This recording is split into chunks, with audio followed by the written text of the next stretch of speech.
प्यारे विद्यार्थियों, एक बात ध्यान रखें, पास बुक में इतना सही नहीं समझाया गया है और आपको समझ में भी नहीं आएगा। इसलिए जब भी गुरुजी आपके पढ़ाएं तब ध्यान दें तो ज़्यादा समझ में आता है। अगली पंक्तियां हैं हरिवंश राय बच्चन की आत्म परिचय की। कर यतन मिटे सब सत्य किसी ने जाना, किसुन मार्ग है, किसी ने जाना किसी ने नहीं जाना। इसका अर्थ है बहुत प्रयत्न किए लोगों ने लेकिन सत्य नहीं जाना। नादान वही है हाय जहां पर दाना। कवि क्या कह रहा है कि सत्य को पाना बहुत कठिन है।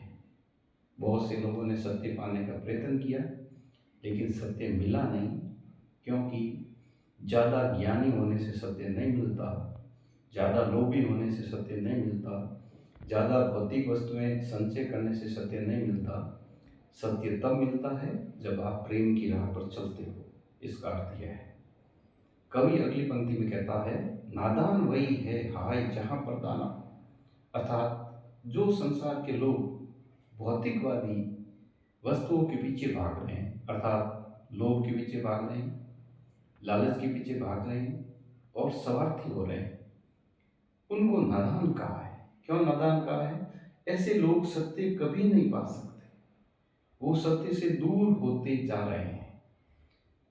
फिर आगे अगली पंक्तियां में क्या कवि कह रहा है, फिर भी मूड न क्या जग जो इस पर भी सीखे, मैं सीख रहा हूं सीखा ज्ञान भुलाना। कवि इस दो पंक्तियों में कहना चाहता है, जिसको अपने ज्ञान पर अहंकार हो जाता है, ज्ञान पद प्रतिष्ठा पर अहंकार हो जाता है, वह कभी भी सत्य को नहीं पा सकता। सत्य को पाने के लिए हृदय को निर्मल बनाना पड़ता है, हृदय में प्रेम भरना पड़ता है, तभी वो प्रेम के तत्व को समझ सकता है। मूढ़ का अर्थ है मूर्ख। संसार को मूर्ख इसलिए कहा है क्योंकि अभी भी वो सीखना चाहता है। जब तक आप सीखते जाओगे, आपको ज्ञान का अहंकार होगा, तब तक आप प्रेम नहीं पा सकते। तो इसमें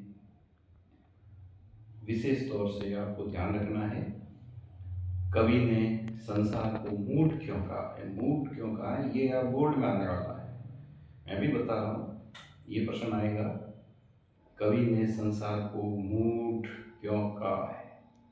ठीक है, इसको विशेष तौर से ध्यान रखना। जय श्री राम।